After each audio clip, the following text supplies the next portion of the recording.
good, everybody? I wanted to jump in to talk about tithing and what it means. I think everyone has this misconception on tithing having to do with money in the biblical sense. So I'm on my blog right now, so I'm going to click on here and we're going to read about it. So, the truth about tithing, right? The truth about tithing attend throughout biblical history. Tithing had nothing to do with money. It had everything to do with food. When the Most High Yah blessed someone or someone had gained spoils from war, they would give a tenth to the priests. The priests did not receive an inheritance of land that we know of. They were abiding in the temples, serving the people, and also offering sacrifices for the sin of the people. It was their purpose and call to priesthood. So here, I put a couple of reference scriptures where you can actually read them yourself as well,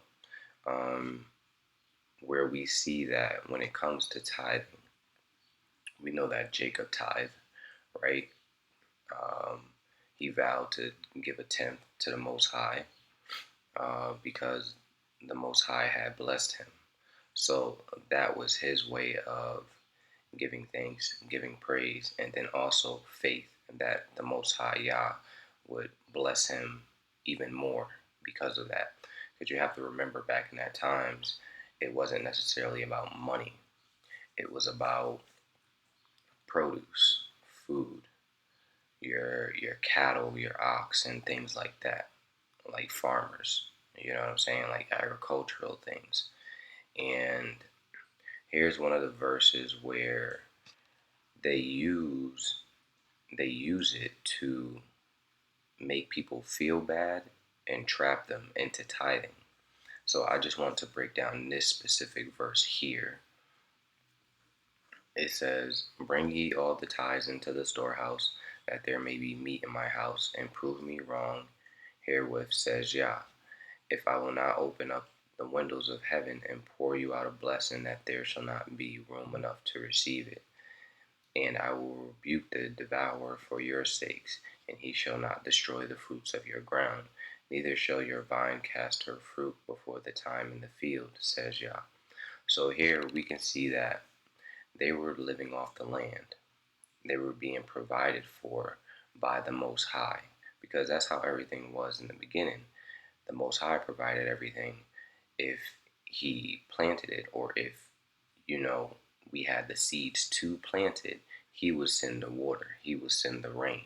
That's how we are blessed. Because there's a couple of instances where he held back the rain and the land dried up and it became desolate, because this is what mattered the most. It was never about money. So here, talk about a storehouse. A storehouse was always kept back then during times of like famines and things like that, when the land would no longer give its fruit or give its grain, things like that.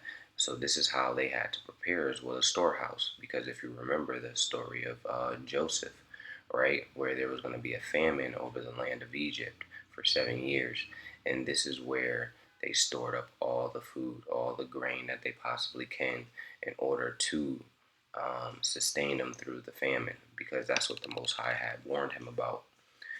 So it means this type of storehouse.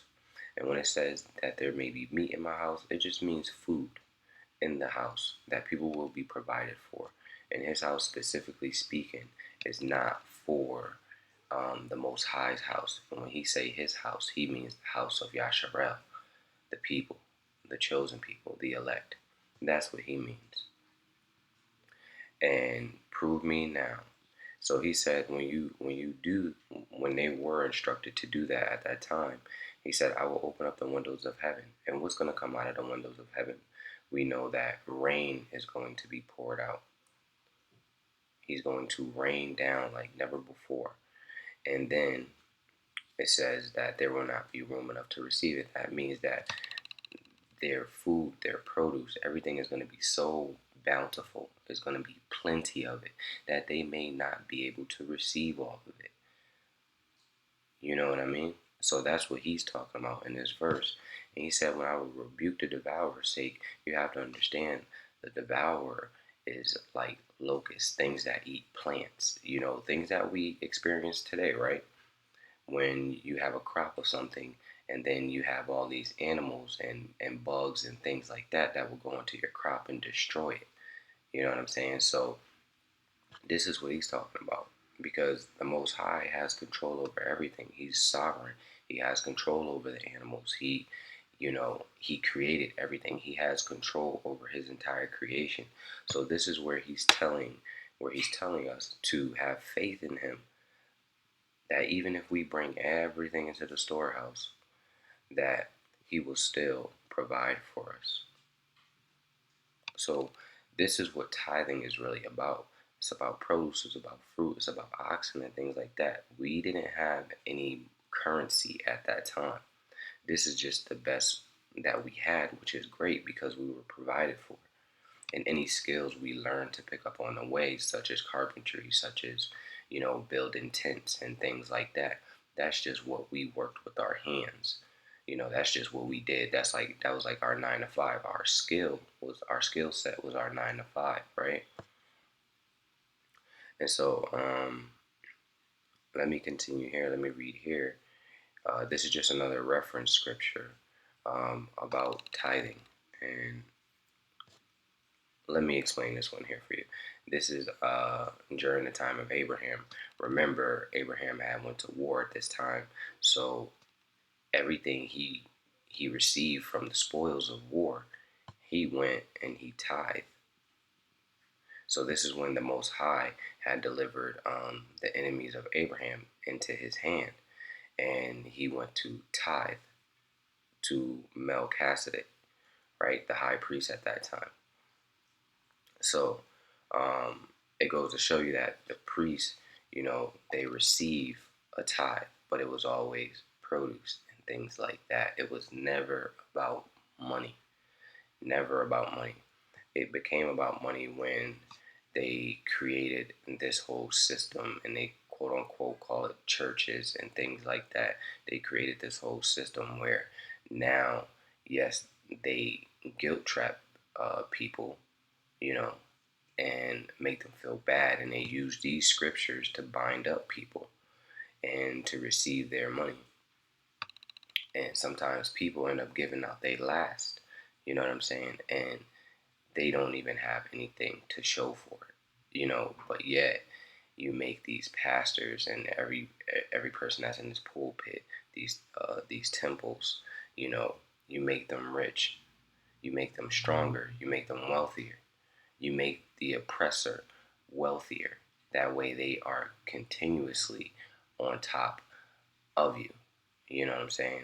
They will continue to rule over you. Money is always the key thing. And I feel like when it comes to these things, that you shouldn't give your finances and all your finances to these churches. You know what I'm saying? Again, remember, I said that the priests were here to serve the people. That's what they were here to do, serve the people. Didn't the didn't didn't the Messiah say the greatest amongst you will be your servant? So because he came here to serve, he came in the flesh to serve us, and he wasn't rich. He denied all of that for the sake of his calling, his purpose, his priesthood, and he's the high priest now. So he served people, and this is what these quote unquote priests and pastors should be doing: is serving the people, not filling their bellies. So I'm going to show you guys more proof, because a lot of people, they are stuck in idolatry. They can't let go of their pastor, quote unquote. Every time I hear somebody say, "Oh, my pastor," it's a form of idolatry. The same way that Islam always quoting the honorable whoever is in power, their minister at that time, the most honorable Muhammad, and stuff like that, is idolatry. So whether people want to admit it or not, it's the same exact thing. You holding man to a higher standard. So, and it will tell you that, oh, the Most High is in these buildings and things like that. But here in Acts, and that's after the Messiah, right? After he was hung on a tree. This is what was written in Acts. This is the following book after the four Gospels. It says, the Most High Yah that made the world and all the things therein, seeing that he is Yah of heaven and earth, dwells not in temples made with hands. He's not in those buildings. He resides in his people. So you see the trap. The trap is they tell you, oh, the Most High is here. The spirit of Yah is in here, etc., etc. And then you go there.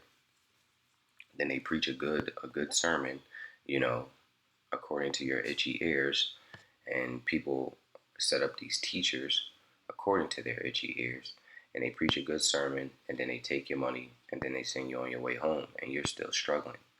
Now, I believe that the Most High does give us wisdom when it comes to these things. You know what I'm saying? So if you have a bill due and you only have one income, the Most High is not telling you to give up all your money, and then your lights end up going out, or you end up being evicted, or your children end up going hungry, or you're lacking in any area of your life. He does not do that. So you have these wolves in sheep clothing who prey on your emotions. They make you feel bad with scripture. You believe it because you don't do your research, your own due diligence, right?